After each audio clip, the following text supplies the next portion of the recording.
Bon, je suis avec mon ami Daniel Kubzik pour ne pas le nommer, donc je vais mettre en application, pour illustrer mon propos sur le coaching astrologique, je vais mettre en application ma méthode. On va imaginer donc une consultation, une première consultation où il me pose des questions sur ma façon de travailler. Bon, il l'a déjà fait, mais là ça va être un dialogue. Et moi, je vais lui donner des exemples dans sa vie de choses qui peuvent faire bouger.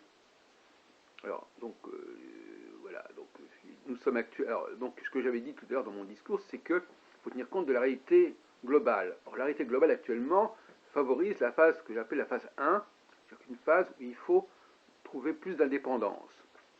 C'est-à-dire qu'il faut essayer de ne plus dépendre de telle et telle personne ou de telle et telle connaissance que l'on n'aurait pas, qui nous serait extérieure, pour atteindre une sorte d'universalité. Alors, Daniel, faites une sorte de concentrez-vous et faites venir à votre conscience tous les obstacles, toutes les choses que vous avez considérées comme n'étant pas à votre portée. Dans quel domaine vous sentez incapable de vous débrouiller par vous-même et donc vous avez par exemple besoin de faire appel à quelqu'un. Par exemple, bon, vous faites la cuisine vous-même, vous n'allez pas spécialement au restaurant. Donc de ce côté-là, vous êtes indépendant. Ouais. Bon, c'est évidemment pas vous qui fabriquez votre nourriture, mais bon, vous êtes obligé d'aller l'acheter. Vous n'envisagez pas d'avoir un jardin. Non. Bon, donc là, il y a déjà une limitation, par exemple. C'est-à-dire que vous pourriez vous dire, ben, maintenant, je veux cultiver ma propre nourriture. Bon, alors, dans d'autres domaines, alors au niveau informatique, vous vous débrouillez bien? Vous avez des progrès à faire? Moyennement, oui. Il y a des choses que vous dépendez encore de certaines personnes sur ce plan-là? Par exemple, pour la correction, pour la relecture de vos textes? Oui, pour la relecture de mes textes. Pour l'impression non. Pour l'impression, non. Pour l'impression, si. Bon, aussi, pour éventuellement. Mais c'est pas encore pour maintenant, parce que je dois relire encore une fois. Vous savez également les envoyer, les mettre en ligne? Mettre en ligne vos textes sur Facebook? Non, pas très bien. Ah, vous ne maîtrisez pas encore, donc vous n'arrivez pas à maîtriser bien la diffusion. Non. Donc voilà, donc effectivement, voyez-vous, si vous étiez en situation de coaching, nous dirions, voilà, bon, ben, la semaine qui vient, il va falloir que vous progressiez dans ce domaine-là, que vous sachiez, que vous alliez plus loin dans votre maîtrise de ce sujet, voyez-vous, pour pouvoir avancer. Bon, quels sont les autres domaines où vous pourriez, à votre avis, vous débloquer des choses, décloisonner? Est-ce que il y a des gens que vous pourriez revoir, que vous avez perdu de vue, par exemple? Des gens qui appartiennent au passé, que vous pourriez retrouver? Momentanément, oui. Le fils de notre professeur, Yves Cerf, qui, ça fait un moment que je ne l'ai pas vu, je l'aimerais bien revoir. Voilà. Il s'agit toujours de reconnecter avec des choses qui sont devenues un petit peu hors champ et qu'on va retrouver de manière ou d'une autre. Ou par exemple, est-ce que vous seriez intéressé à aller dans des endroits où vous n'avez pas été depuis longtemps? À l'étranger, par exemple. Faire des voyages. À l'étranger, pas tellement, mais en tout cas, je suis en train de préparer un voyage à La Réunion pour voir mon frère. Et voilà quoi. Il habite à l'île de La Réunion? Oui, il travaille en ce moment à La Réunion. Ah oui, d'accord. Bah, quand vous dites votre frère, vous avez plusieurs frères. Oui, j'en ai 7. Oui, alors c'est ça, donc c'est un de vos frères. Oui. Oui, donc vous êtes une grande fratrie. Et alors il y a aussi les archives, les souvenirs, peut-être des documents que vous avez dans un coin, dans une cave, que vous voulez retrouver. Oui, non. Par exemple, sur mon téléphone, mon smartphone, j'ai des photos et j'aimerais bien les mettre sur mon ordinateur, mais il y a un obstacle technique. Ouais. Là, il faudrait que, donc là aussi, voyez-vous, il faudrait débloquer cet obstacle technique, trouver une solution, soit apprendre une technique qui vous manque, soit éventuellement transférer vos données sur une autre base. Et ça, il faut absolument y arriver, effectivement, parce que ça mine votre dynamisme, si vous voulez. Bon, est-ce que bon, donc essayez encore une fois de vous concentrer et de voir euh, qu'est-ce que qu'est-ce que vous êtes interdit de faire, qu'est-ce que vous considérez comme n'étant pas de votre ressort, qu'est-ce qui est complètement éloigné, étranger à votre façon de faire. Euh, quelles sont les choses que vous considérez comme euh, n'étant pas propres à vous, c'est-à-dire qui sont pour Daniel Kubzik ne fait pas ceci, ne fait pas cela, qui ne correspond pas à votre image. Est-ce que vous pouvez faire évoluer l'image que vous avez de vous-même? Est-ce que vous pouvez changer votre image? Par exemple, vous ne faites pas tellement de sport. Pas tellement, il faudrait que je fasse un peu plus de natation, j'aime bien la natation. Voilà. Alors, oui, alors dans le cas de la natation, c'est intéressant parce qu'effectivement, vous avez quelque chose, vous avez un don de natation, mais vous êtes dans la procrastination, c'est-à-dire que vous remettez à plus tard le moment où vous allez à la piscine. Bah, c'est-à-dire que je suis très occupé avec mes écritures. Oui, mais il faut arriver justement à élargir votre champ, quitte à ne plus être aussi... parce qu'en fait, ce que vous dites est intéressant. Vous avez décidé de vous limiter, de vous canaliser sur votre écriture, et vous n'arrivez pas à vous ouvrir à d'autres domaines, comme par exemple le fait de consacrer une demi-heure ou une heure par jour au sport. Il faudrait que vous trouviez un équilibre. Hein, d'autant plus que ce n'est pas les piscines qui manquent. Donc finalement, vous êtes absorbé par votre écriture, c'est ça? Oui, très absorbé. Très absorbé, et donc tout le reste, finalement, soit n'existe pas, soit vous êtes obligé de demander à quelqu'un d'autre de le faire pour vous. Enfin, est-ce que par exemple, il y a des choses qui vous feraient... Est-ce que vous aimeriez par exemple tourner de nouveaux films? Vous avez fait pas mal de films dans votre carrière. Ouais, mais ça m'intéresse pas tellement. Vous voulez pas renouer avec cette possibilité de faire des films? Non, non, pas tellement. Et quelles sont les choses que vous faisiez dans le passé que vous pourriez refaire maintenant? Que vous avez plus ou moins laissé de côté? Bah, ma thèse de doctorat, Oui. Elle est toujours en plan? bah, je suis pas inscrit, hein. Je ne Oui. suis pas réinscrit. Oui. Voilà une bonne chose à faire au niveau du coaching. Il faudrait, pour le mois de juin, juillet, au moment des réinscriptions universitaires, il faudrait effectivement refaire un dossier ou retrouver un nouveau directeur, je ne sais pas. C'est quelque chose qui restait en plan. Comme l'ethnologie n'existe plus à Paris. L'ethnométhodologie. Il y a l'ethnométhodologie. Non, non, je ne sais pas. À Paris, Paris intramuros. Alors, parce que je sais qu'il y a eu un certain moment l'ethnométhodologie à Paris, à Vincennes-Saint-Denis. Et à Paris 7 aussi. Ce serait possible d'ailleurs, puisque à Paris 7, non, il n'y a plus d'ethnologie. Non, mais il y a eu. Il y a eu, ouais. Puisque Robert Jolin était à Paris 7. Oui, à sa mort, il y a eu Yves Le Cerf aussi, il y a Yves Le Cerf qui est d'abord mort, et puis et ensuite Robert Jolin. C'était il y a 20 ans, ça. Yves Le Cerf, il est mort en 95. Ensuite, il y a eu un petit peu Pascal Duby et Patrick Desdé qui ont pris la relève. Oui. Mais ça a été... il n'y avait pas assez de Oui. étudiants. Ah oui, c'est ça. Et alors, ça a été tombé à l'eau. Et alors, je crois que Patrick Desdé enseigne à Lyon. Et, oui, je connais bien, oui. Et Pascal Duby, je sais pas, j'ai pas de nouvelles. Mais alors, est-ce que depuis quelques mois, vous avez déjà un petit peu... Il y a eu des progrès. Quels sont les progrès que vous avez accomplis depuis, disons, 6 mois? Est-ce que dans certains domaines de votre vie, les choses ont avancé ou se sont débloquées? La séparation de mes chapitres dans mes écritures, durant mes écritures, qui est importante parce que c'était un peu trop monotone et il y avait un peu trop de pages à chaque chapitre. Alors j'ai divisé.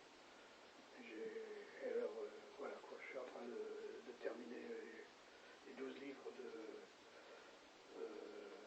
mon récit sur Jérusalem et sur le voyage de trop de monde. Et j'ai 4 livres prévus pour Katmandou, au Népal.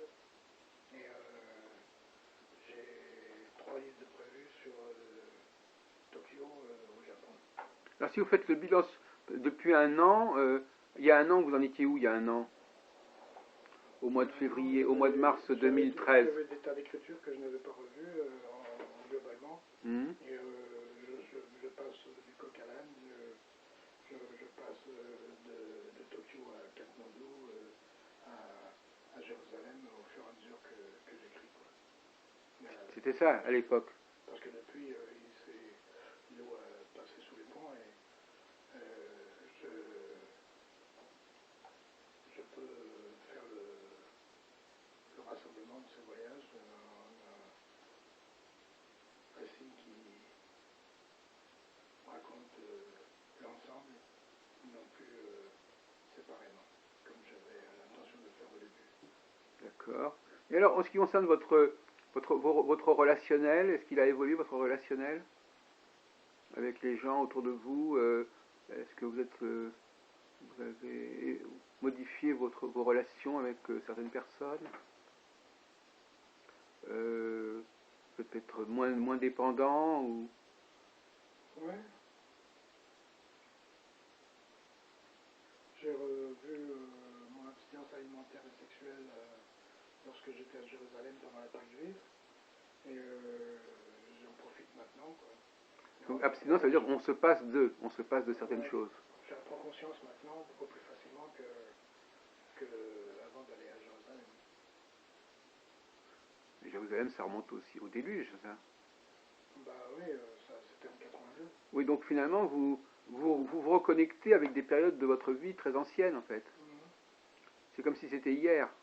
Enfin, vous ressourcez dans ce que vous avez vécu il y a 30 ans. Ouais. Donc c'est ça, c'est cette espèce de pont entre le présent et le passé que vous instaurez. Ouais. Vous récupérez l'énergie d'il y a 30 ans, de celui que vous aviez... en fin de compte, quelque part, l'homme que vous étiez il y a 30 ans vous sert de modèle, Ouais. par certains côtés. Ouais, ouais. Et vous voudriez avoir la même dynamique que le Kubzik d'il y a 30 ans. Vous voudriez avoir 30 ans de moins. En esprit, j'ai repris des notes et je les recopie, je les utilise. Vous recyclez des notes que vous aviez prises à l'époque et que vous n'aviez pas utilisées. Et j'utilise des textes de référence d'autres auteurs aussi. Et voilà quoi. J'ai repris tous mes sous-titres et je les ai mis en fonction du texte qui suit quoi. Je les ai pris en fonction du texte qui suit et non pas le comptage. J'avais essayé de faire un plan comme Yves Le Cerf nous l'avait un peu enseigné et avec des sous-titres au départ et l'explication par la suite, mais j'utilise l'explication d'abord et je fais mon sous-titre d'après. J'utilise beaucoup plus d'articles. Bon,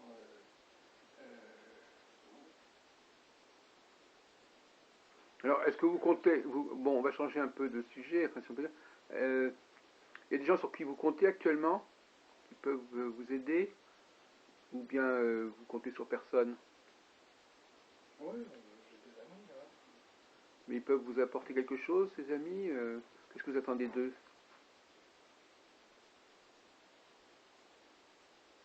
Ou est-ce que, au contraire, vous attendez de moins en moins des gens autour de vous?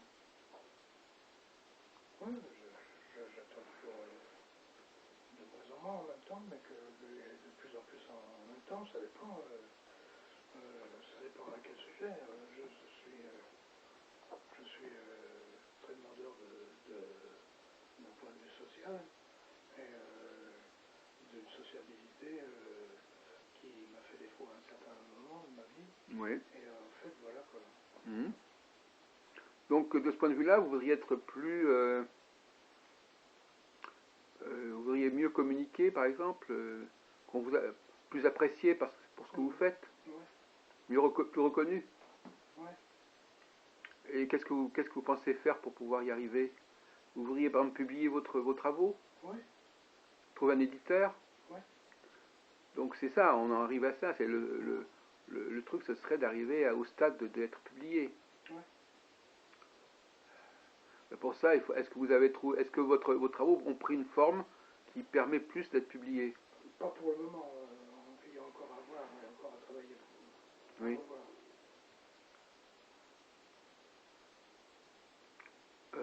À moins que vous soyez vous-même votre propre éditeur, mais sur Internet, par exemple, ce serait quelle forme, quelle serait la forme de vos... vous envisageriez un livre qui soit relativement plus court que ce que vous avez actuellement? Bah, Ou un premier volume? j'ai des volumes de un peu plus de 150 pages, Oui. de 21-29-7. Et voilà quoi. Ce serait, vous pourriez en proposer le premier volume par exemple? Si c'est en 10-18, peut-être que j'aurai 200 pages. Oui, oui, bien sûr, livre de poche. Oui. 200 pages pour chaque livre, il y en aurait 12 pour le Jérusalem. Oui. Et les voyages de tout le monde. Et voilà, 4-3. Est-ce que vous regardez certaines émissions de télévision, par exemple La Grande Librairie de Bunel, où on reçoit des écrivains? Non, pas tellement. Non. Parce J'ai regardé que à un certain moment de ma vie, mais je regarde plus maintenant. parce que il y a des émissions littéraires qui sont pas mal. À la télévision, je regarde beaucoup la télé chinoise en français. Ah bon? CCTV français. Alors, est-ce qu'il y a des connaissances que vous voudriez approfondir, que vous n'avez pas, qui seraient, vous voulez en savoir plus? Est-ce que l'astrologie, ça vous intéresse? Par exemple, prenons l'exemple de l'astrologie. Non, pas tellement. C'est un sujet qui vous paraît un petit peu décalé par rapport à par rapport à vos priorités? C'est surtout en rapport avec les principes divinatoires qui, par rapport à la religion, sont décriés. Et voilà quoi. Ah oui, voilà, vous vous référez à la Bible, par exemple, qui condamne la Ouais. divination. Ouais. Et c'est votre rapport à la Bible, Mais à un certain moment, j'ai vu dans la Bible qu'il y avait des prophètes qui étaient considérés comme des voyants à bah oui, leur époque. bah voilà, Et voilà quoi, j'ai la référence biblique. bah bien sûr. Je vous Oui. la donnerai si ça vous intéresse. Mais ça fait combien de temps que vous êtes plongé dans la Bible comme ça? Depuis. Vous aviez une période, il y a eu des périodes, il y a eu des... Était en 75. Oui, c'est ça. 74-75. Oui. Et c'est revenu récemment? Oui, je recommence récemment à lire. Ah oui. Donc là encore, vous renouez avec le passé. Ouais. Et par exemple, les témoins de Jéhovah, vous les connaissez depuis longtemps? Eux aussi, Oui, vous oui, connectez avec pas, la Bible? pas toujours les mêmes. Oui, c'est ça. Mais il y a eu plusieurs générations comme ça. Ouais. Donc là, il y a, forcément, vous puisez, en vous écoutant, on a l'impression que vous puisez un peu dans ce que vous avez fait, ce que vous avez vécu en 75, avec la Bible, en 80, avec Jérusalem. Enfin, vous puisez des souvenirs qui vous redonnent de l'énergie, de la motivation. Ouais.